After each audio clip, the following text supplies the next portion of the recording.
Hello, everyone. ah! Someone said the way I laugh.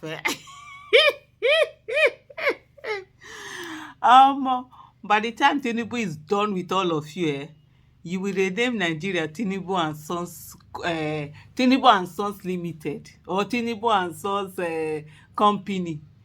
Not PS, okay, limited, yes, not PS. It will be his family affair. Tinubu appoints daughter's husband Oyetunde Ojo as CEO Federal Housing Authority. The president, not my president, definitely. Bola Tinubu has appointed Oyetunde Ojo as the managing director and chief executive officer of the Federal Housing Authority.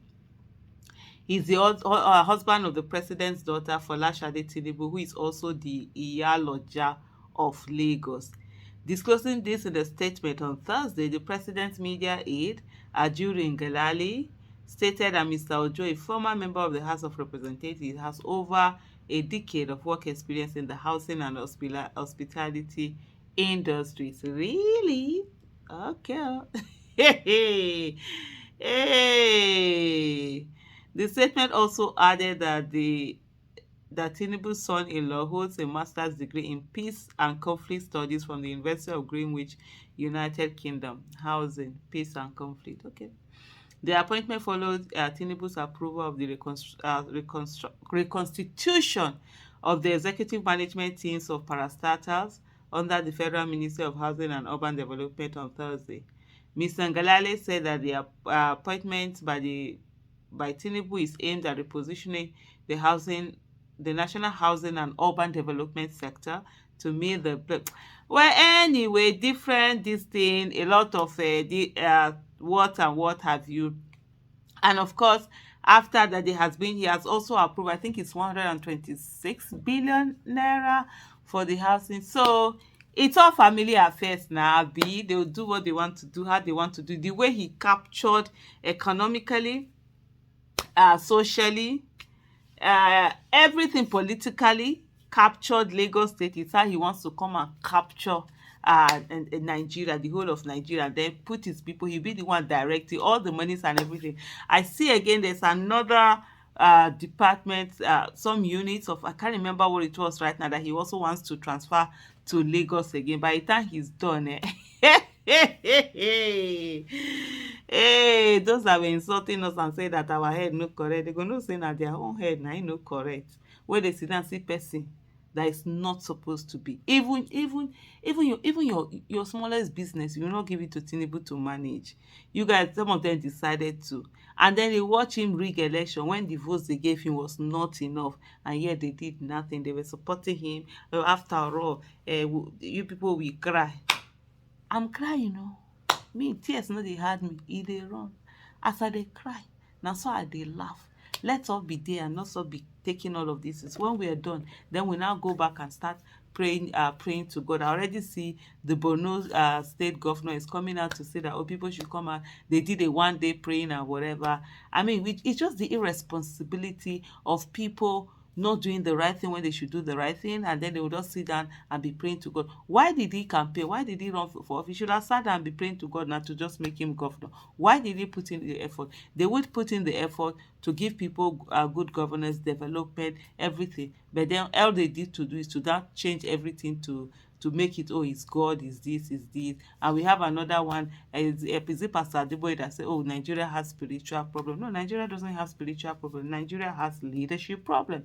And the thing is that most times we keep putting the worst we keep allowing, because this time, and in fairness to Nigeria, they didn't vote for this man.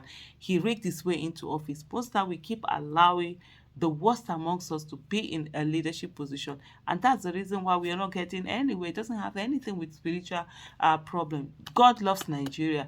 That's why he gave us everything that we need to be a great nation. We are one of the most blessed nation in the world. We have everything, but the only thing we refuse to have is sense, and God gave us brain to have those sense, but we refuse to have those sense. We do all sorts of nonsense. We don't do what God had said should be done, and then after all, we now sit down and be praying to God. I always look at it like, are you guys kidding me? Is it the hypocrisy, or what is all of these things that make people feel that, oh, Anyway, oh, it's little by little. They started with their in-law before you know what's happening. All the whatever they put their people in.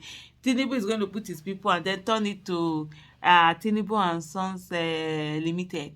It will no longer be Nigeria. It will now be Tinubu and Sons Limited. They're doing everything that they want to do. How they want to do it without any other nobody caring, nobody doing anything. And you have people who are just sitting down. Their focus is on their fellow citizens, making demands on their fellow citizens and not making demands on the people who are actually ruining their lives. So we continue to see how it goes. We continue to watch it. Na as life dey na so we go live am. If people say they wan suffer, there's nothing you can do. You must allow them go through it. I'm personally, honestly, I'm just like, I'm detached by the whole this thing in Nigeria. Even the suffering that is going on and all of that, honestly, I'm so detached because sometimes people have to experience something for them to to have empathy, for them to feel. And for me, there's a selfishness that is attached to it, or that I find absolutely irritating, because all of this suffering, there were people who were going through so much suffering, and even now the suffering has been compounded again. But many people didn't sympathize, didn't empathize, didn't feel it, because the suffering had not reached their economic status. You understand? So when rice was uh, uh 10,000 naira, there were people who couldn't buy rice to eat. That was, it reached the economic status. But those who, I was 10,000 now, they can buy it. It didn't matter. When rice was 35,000, there were people who couldn't eat, people who couldn't do things. But some people, because, oh, what's 35,000? They can easily buy it. And now the rice is heading towards 100,000. It's hitting more and more people's economic level. And then there are some people who still don't feel it because, hey, what's 100,000? But even with the dollars and the pounds and everything, yeah, everybody is feeling it right now. And so I'm like, okay, you needed to feel it before for you to understand, to empathize. Oh, you see people coming to say, oh, Nigeria has happened to me. Oh, I never knew Nigeria will happen to me. Also, when Nigeria was happening to other people, you thought you were immune, but you thought it's none of your business. You thought, and then some of them were even attacking the people who were holding, government accountable, holding people in offices accountable. Well, it is what it is. So for me, I'm like, okay, tough love. People want to experience it, so you can't deny them the opportunity for them to experience all of these things. So let them go ahead and do all of this experiencing and what have you. And so that's it. That's what it is. Anyway, we dey here as life be. And for me, honestly, for me personally, because I grew up seeing my father lose everything, so I absolutely have no attachment to wealth, attachment to material things or anything like that. I always have this mindset that it can just go, it can just disappear. And so that's it. That's the craziness of it all. And hey, we dey here.